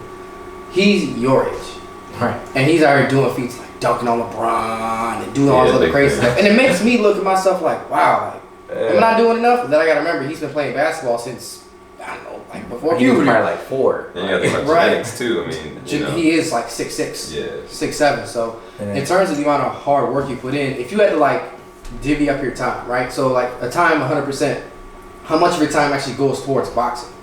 Out of a 12-hour day, 4 or 5. Like 24-hour day? No, out of just like I'm talking like you wake up at 6. Out of that, 12 hours before you go to bed that night, or your day ends, a good 4 or 5 hours, because like, and it's spread out because I'm always trying to incorporate something, for boxing. Like everything I do is like revolved around boxing. Like if I'm not physically doing something, I'm studying. You know, you might like everyone might be on their phone texting their girl back, or you know, just checking on something. I'm on YouTube watching a Floyd fight or something, like watching Vasily Lomachenko. I'm watching the highlights, you know what I'm saying, or I'm looking at the video how I can perfect my technique a little bit more, you know. Maybe some defensive techniques that I haven't learned yet or haven't seen yet. I'm always like thinking boxing, like even when I'm like about to go to sleep, I'll be like, all right, so tomorrow I probably should do this, you know. So so I'm always, you know, and taking time out of the day, you know, to just be, you know, focused on that, you know. But like time at the gym though is out of the week. It's like it's open Tuesday through Saturday, and so I might only come in like 3 days, but it doesn't mean that I wasn't, you know, training. You know what I'm saying? It's like, you know, you got work. You know, I'm with my daughter. You know, I have other stuff. You know, besides, you know, just being at the gym. You know, as you know, you get older. You know, like your responsibilities, you know, grow. So, and the biggest responsibility in me being a father now, I'm, you know, worried about that, you know, most of the time, you know. So when I'm not at the gym, you know, I'm taking care of my baby girl or something's pertaining to her, you know what I'm saying, or, you know, working or something like that, or, you know, or whatever the case might be, you know. But like boxing 7 days a week, 3 times a day, like training for it wise, like I said, if I'm not, like I said, if I don't have to, if I only can come to the gym, you know, 3 days, you know, that week, my coach knows, you know what I'm saying, I'm like, yo, I'm gonna be, you know, out, you know, doing this, you know what I'm saying, whatever. But then I'm still calling, letting him know. He's like, oh, you know what I'm saying, I know you went to the gym today, but, you know, what'd you do? Ran 8 miles, you know what I'm saying, with my weight suit on, or maybe I ran 25 miles with my weight suit on. You know what I'm saying? So, you know, what did you, Coach Rios trained harder than me? I don't think so. I don't think, no one trains harder than me. I make sure of that. He goes hard, but I'm a different animal, a whole different bull. So, you know, like, nothing I ever do is just normal. Like, everything that I do is probably gonna put the average person in the hospital. Like even when I was in the Navy and I used to train for boxing, I hung out with a lot of the spec ops. I said it wrong. The spec ops drops. I call them spec ops because like they went to spec ops training, like maybe SEAL training. Spec me for special ops. For those who don't know. Yeah. This guy. I'm just making sure we're on the same page. So, but yeah, he is correct. Don't hit me. I'm sorry. You know. Because you're going to jail for hitting me. I'm being honest with you. I would never do that. Okay, You know, make sure we're on the same page. I care about you too much. I don't want to do that. Plus, you know, we're not in the ring. Now in the ring, I'm gonna remember that. I wouldn't get in the ring with you. Yeah. Maybe boxing isn't your sport.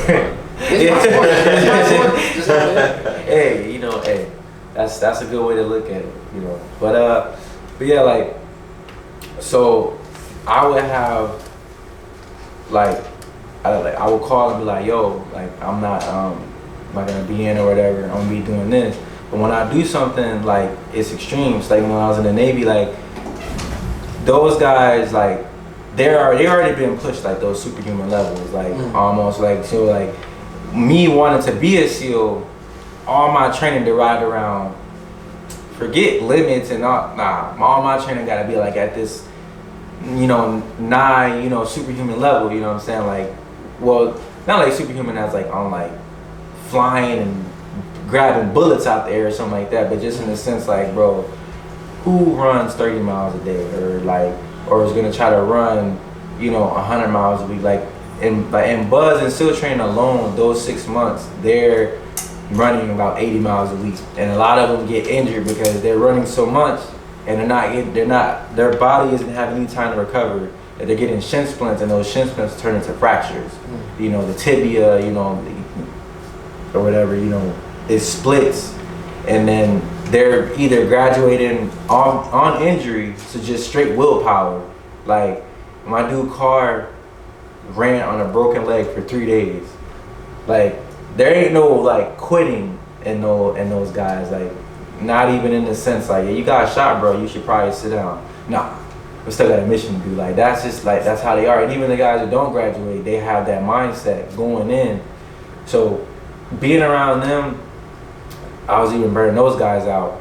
Like, Car used to be like, bro, of course you smoking me on the run, bro. You built like a Ethiopian or something. You know? He's hating me, you know what I'm saying? Hating because I'm smoking him out here in the trade. He told me one of the tests in SEAL training was that you had to be around 4 miles in 32 minutes, which is, you know, it's good, not, you know, like Olympic level, but you gotta be in good shape to do something like that. So the first time I did it in 30, and then I got it down to 27, and then I got it down to 25, and this year I got it down to 20. 4 miles, 20 minutes. So yeah, you know, Rios, he got it, but he ain't Milton. You know what I'm saying? He ain't me. So, you know, I take my training very seriously. So like I said, if I'm not at the gym, I'm still pounding my craft. I'm meditating. I'm doing breathing exercises. You ever know what the Wim Hof method is? Mm-hmm. Well, Wim Hof, he's in the Guinness Book of World Records for a couple things. Number one, he ran in the Arctic Circle in nothing but his underwear. He ran a marathon in the Arctic Circle, nothing but his underwear. It was perfectly fine. No socks, nothing, just out there. Like, bro, you just hopped out the shower, threw on some underwear, and just took off, like, stuff. Like, out there, like Forrest Gump. And then he climbed Mount Everest, nothing but his boxers. No frostbite, no nothing. Like, I'm serious. He literally, look it up on YouTube right now. This man's in the Guinness Book Record World, I swear. And you know how he unlocked all of this? Through a breathing method. Mm-hmm. It's called the Wim Hof method. It's like where you breathe a certain way and it alkalizes your blood. It changes the chemistry in your body, like all the way down like to the cellular level. So like you ain't gotta like do the breathing exercise and start growing like a pig toe or something. Yeah, that's not what I mean, you know, but he hyperventilates. Yeah. Yeah, and that makes sense. Mm-hmm. And it builds up more oxygen in the blood than carbon dioxide. And it obviously, you know, gives you a dramatic boost in, you know, cognitive ability, you know, endurance and stuff like that. It's really good, you know, for endurance athletes or, you know, anything that requires a lot of focus and stuff. You know, doing that meditation, you know, on the daily, it definitely, you know, sharpens, you know, reflexes, you know, anything in the cognitive aspect, it's good for it. And then it's good for your overall immunity. And the man doesn't get sick. Doesn't get sick. Like it literally activates like your little Wolverine factor. Like not the fact where he cut himself and healed right back, but the fact of he never gets sick because of his healing factor type stuff. Like you never get sick. Like sickness goes away because you're cleaning out. You're activating your own immune systems like that, but you're like increasing it and you're like doing a whole bunch of stuff. So I incorporated that breathing technique into my training and meditation about 5 months ago. So what kind of differences have you seen from it?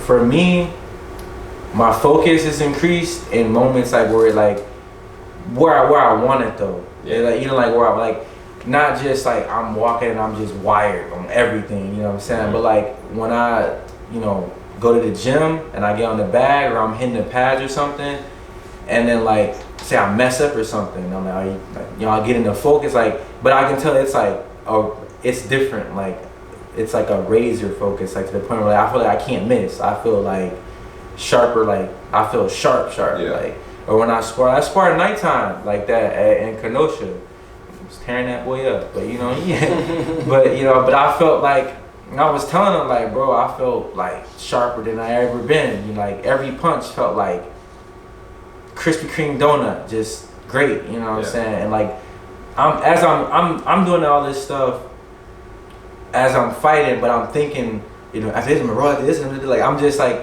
my brain's on like 100. You know what I'm saying? And I know that's okay. Yeah, like my cognitive ability, like my ability to think and stuff like that is like, you know, increased like that brain power. It's almost like I just spent a year doing Luminosity or something.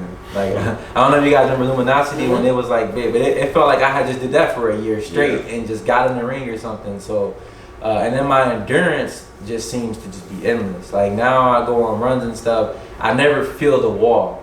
like every runner, like me being a good distance runner or whatever, like you always feel the wall at some point. Like, you know, you'll be running and then you'll get to like that 6 mile point and you'll feel like, but you know, you being so experienced, you just run through it anyway. I don't even feel it no more. I just like, I just feel like I just go, you know, like forever.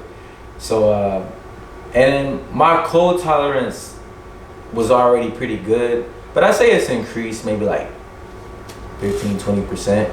Like, I ain't gonna try to, you know, climb Mount Everest in my underwear, nothing like that. But, you know, I definitely feel like it's stronger. You know, my tolerance is better, so it's good. But yeah, I'm always trying to take whatever I can do to take my boxing game to the next level and be just that much better. I'm doing it. You know what I'm saying?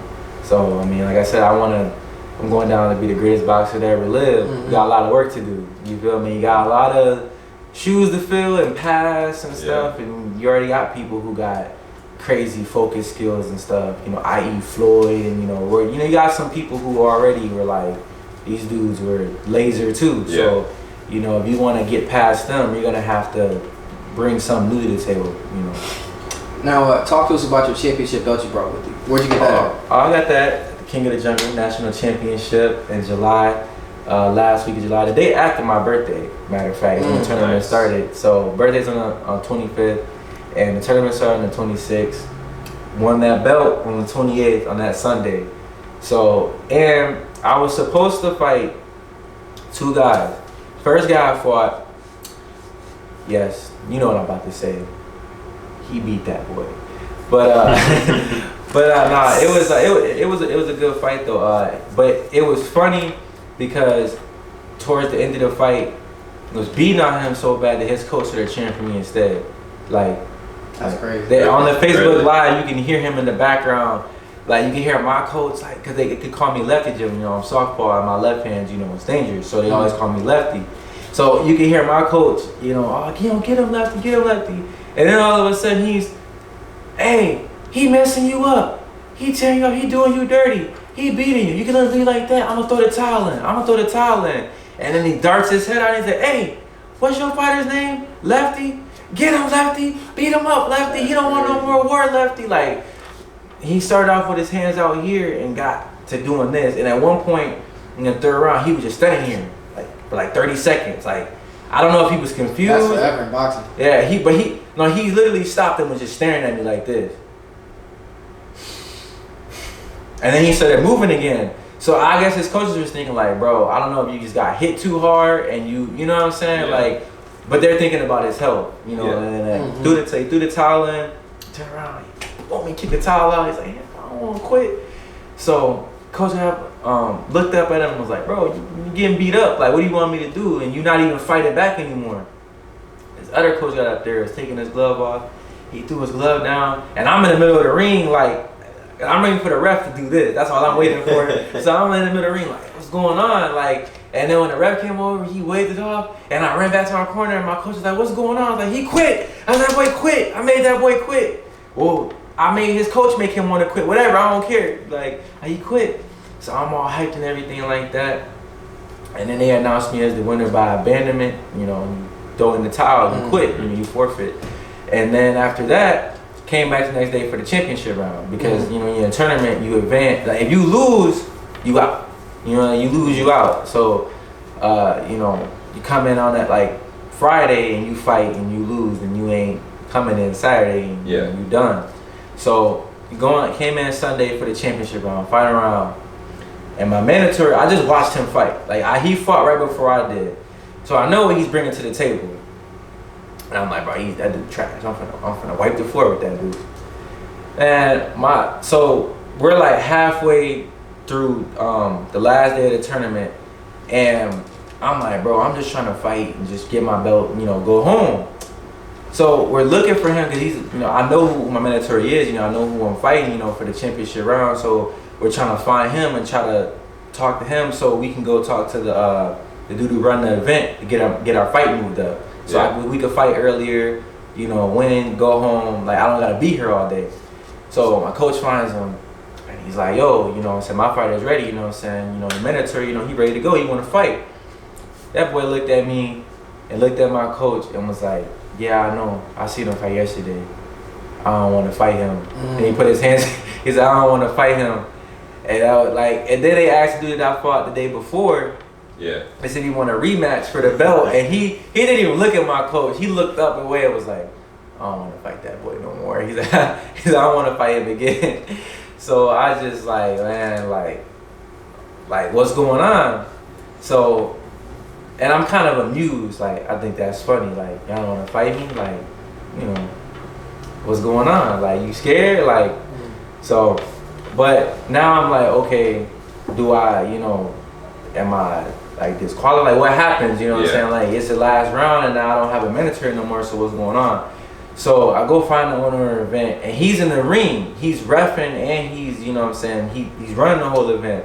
So he's busy. So I'm sitting outside the ring for like an hour and a half, like just waiting for an open moment, like between one of the fights to be like, yo, you know what I'm saying? Like I fought, you know, I TKO'd him and now I don't have a mandatory, you know what's going on. So when I finally got his attention, he's like, oh no, we already know about you. You good. Your belt already ready. I'm, oh, say less, you know? Cool, you know what I'm saying? So I'm happy. So then they announced me and this other guy to the ring who won in his weight class. And they're like, hold my hand up. And the referees put my belt on. I feel like right now, at that moment, I feel like Muhammad Ali. Like I feel good right now. So it's like in the new King of the Jungle national champion at 165, Deonte Milton, and the whole crowd goes up. My coaches are on the corner, jumping up and down and everything like that.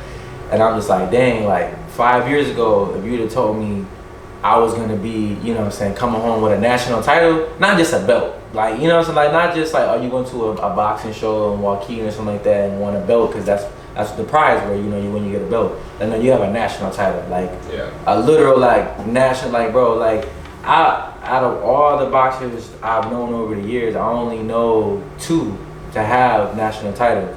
And the rest I know are really, really good boxers. Like, they've gone to national tournaments, but they didn't win. You know, it's not easy, like, to, you know, to win in a national at all. Like, you, like I said, you have to get through all those rounds. Like, you're got to put a beat on somebody every day. You feel me? You're fighting the best in the country. That's what I'm saying. Like, it's not like having a regular belt, because it's like, it's not like you're just fighting the best guy at your gym or maybe the best guy around here. You fighting, like, this dude could be going to the Olympics next year or something like that. Like, you're gonna be fighting some dogs. Competition. Exactly. Dude, I fought had just came off a state championship for the Golden Gloves in Detroit. In Michigan, they make nothing but dogs. I mean, come on now. They got Floyd out of there. Like, you know, like Michigan, like they have like really, really good fighters. Everyone on that guy's team went home with a national title except for him, including his little sister. And I took it. He was so mad. He was so mad. His little sister said that they had a hotel that was like a 15-minute drive, which means that's got to be like a 30-40 minute walk. He walked all the way to the crib. And she said he almost got arrested or something like that because he got into it with like like an officer or something like that. I'm like, dang, bro, he was mad. So that's great. Real quick before we only got 8 minutes left, I want to get some questions off you real quick. Right? I'm gonna throw some matchups at you. And I want you to tell us who you think will win. Okay. Right? Let's do it. Terrence or Errol? Terrence. Why is that? They both bring something to the table to stop each other. Errol has the power. I mean, Errol is a heavy welterweight. The man, I mean, he fights at 147, but he walks around at 170. You know what I'm saying? And, you know, he's dropping a lot. He spars heavyweight. You know what I'm saying? Dude ain't no joke. You know, so and he's a prolific body puncher. If he could pinpoint Terrence Crawford to stick on them ropes or just get in his reach and he can get off good body shots, you might see Terrence slow down a little bit. You know, might not be able to be that rabbit bunny he is most of the time. But Terrence Crawford has the speed and he has the tactical precision and the boxing know-how. And I'm talking like pure boxing, like on his Muhammad Ali, Floyd Mayweather stuff. To sit there, you know, and if he has to, you know, one punch you for the rest of the fight, you know, just like that's what, you know, pocket punch you, you know what I'm saying? You know, if that's what he has to do, he definitely has the skills to do it, you know what I'm saying? And the slick defensive maneuvers to get out the way, you know, and really just he's not gonna neither one of them are gonna knock each other out, and he's definitely not gonna knock out Errol Spence. He's just gonna be able to avoid him for 12 rounds. You know what I'm saying? Just spin him around. You know what I'm saying? Keep him, in the middle of the ring. Everywhere he go, he's using lateral movement. Going up, down, to the side. But he's not allowing himself to get caught in the line of fire, like straight there, like fighting in the pocket, like in the clinch, like nah. Because if it goes to that, Errol Spence got that. I mean, Terrence Crawford has power too, and is gonna get in some good hits because it has speed. But I don't think that it's a good idea for you to try to stand toe to toe, Errol Spence, and you know what I'm saying, and be trying to. So. All right, Devontae and Loma. Ooh, I thought about this the other day. At first I was saying Loma unanimous. Now I'm saying that I'm like watching this kid Tank develop. Like, I mean, look who he has in his corner. I mean, Floyd's, promoter, friend, whatever. You know what I'm saying? Like, you have one of the best ever. He has like some serious dudes behind him helping him out, and he's definitely developed a lot. When I first seen him, I thought, man, let me fight Lomachenko. Lomachenko gonna dance on that boy. Like, he got too many skills. Like, he's just, come on, Chenko. He's just too cold. But then, like, Tank started like really showing that he had like some good, boxing skills and stuff like that too. And so I still say Loma, but I don't, not unanimous. I say Loma and a split, and only because you guys see how he fought George Linares and how in the 5th round he got dropped with that right hand. Yeah. But not because of none of that Linares did, but because he was tweaking. Yeah. If he does that with Tank, thinking that, this guy ain't got all the slick skills and stuff that I do, and steps into one of his hands, it ain't gonna be like Linares. He might, go to sleep. And if he manages to get back up, is he gonna have his legs? That's what, what I'm saying? Is he gonna have his legs? If he has his legs getting back up like Tyson Fury did against Wilder, that's crazy. I can say that he definitely has the know-how and the skills to avoid that mistake for the next 6 rounds and then take it through just outboxing him. But nah, if he somehow makes the mistake of getting caught between Tank and them fists, either one of his hands, and gets caught with too many good blows, I think Loma might go to sleep, because we just seen that it doesn't take that much power to drop him. Linares has power for his weight class. Linares is not going to move up to welterweight. You know what I'm saying? That have power. You know what I mean? He has power in his weight class. Tank has that power that hurts middleweights, cruiserweights. You know what I'm saying? So he has that he's a Tank for real. So if Linares can drop you and he ain't that hard of a hitter, Tank probably is gonna sleep you if he catch you the wrong way. So Tank, if he can get a stop, or drop him, but Loma if he can't, pretty much. Like if he can avoid him for 12 rounds, Loma got it. All right. Ruiz and Joshua, 2. Or better yet, Ruiz and Tyson Fury. Tyson Fury. That'd be a great fight. Tyson Fury. Tyson Fury. Washing him. Wanna know why? Because Ruiz got hands. Don't get me wrong. Like, watching him fight Joshua, he got hands. But he's a pressure fighter. And the Gypsy King is a boxer. He ain't gonna stand there and try to exchange with you. He's gonna dance on you, make you look stupid. He couldn't do it to Wilder because Wilder's too long. You know what I'm saying? Like, Wilder, you have to be able to step in and then step back out, and you can't do that against Wilder. So he wasn't able to dance around him, so he got dropped. But he could do that with Ruiz because Ruiz is shorter. You know what I'm saying? And he comes in with that Julio Cesar Chavez type of, try to. And Joshua was just stupid enough to sit there and try to exchange with him. Bro, do you watch boxing? Do you not know that you can't you can't stop a Mexican through headshots? You have to go to the body first. What's wrong with you? Why would you do that? That was stupid. But that's what he did. I mean, I guess he thought because he dropped him that doesn't mean anything, bro. You could have caught him with a flash knockdown, a punch that he didn't see. That don't mean that you really hurt him. You know what I'm saying? So when he didn't capitalize on that when he stood back up, I knew it was over. I mean, he tried to. Yeah, he threw that right hand, but Andy just ate it. Yeah, I was right. Ridiculous. That would have killed anybody else, but he just came coming. You didn't have nothing. Like, bro, you hit him with your biggest punch, and he was just like, that's exactly what we were talking about earlier. Yeah. You send someone with as much power as you can, it doesn't do anything. It's like demoralized. What do I do? Now what do I do? Yeah, exactly. But look, also, I don't think that Joshua lost because he wasn't a true champion, that Ruiz is better than him. I think he lost because he underestimated Ruiz, because he's the underdog, and he probably was looking at Ruiz. I mean, look at him. He looked like Butterbean, you know. Right, he was 21-1 when he was, like, he literally, the one loss he had was against Joseph Parker. Yeah. Which was for a belt. Good fight. You know, really good fight. And that was disputed, you know what I'm saying? Like, people thought Andy won that fight. I just don't think you know what I'm saying? So, that Joshua or anybody expected him to be, like, you don't look like you're in shape, but he's in shape. Yeah. You know, and like, he's fast. I've been watching his highlights as we wrap up. He got quick feet. Yeah. I've been seeing him in practice. Like, the video I sent you, it sounded like gunshots. Yeah. I peeped Ruiz right before the whole Anthony Joshua situation happened, where he had to find somebody else. He's fought some like European dude, same like makeup as Joshua. He's like 6'6". He was built. I was not as skilled, but still, you know, had that experience fighting a bigger dude, stronger dude, and he stopped him just like he did Joshua. Dude quit. He didn't want to fight anymore. Dude can hit hard. Like, he hits hard. He hits hard and he has speed behind it. It's crazy. Not to cut you off, but we gotta get off there. Tell them where they can find you at social media. Yeah, it's TGE Milton out here. You can find me on Instagram as TGE Milton, or on YouTube, same name, no space, or my Snapchat, TGE Milton 20.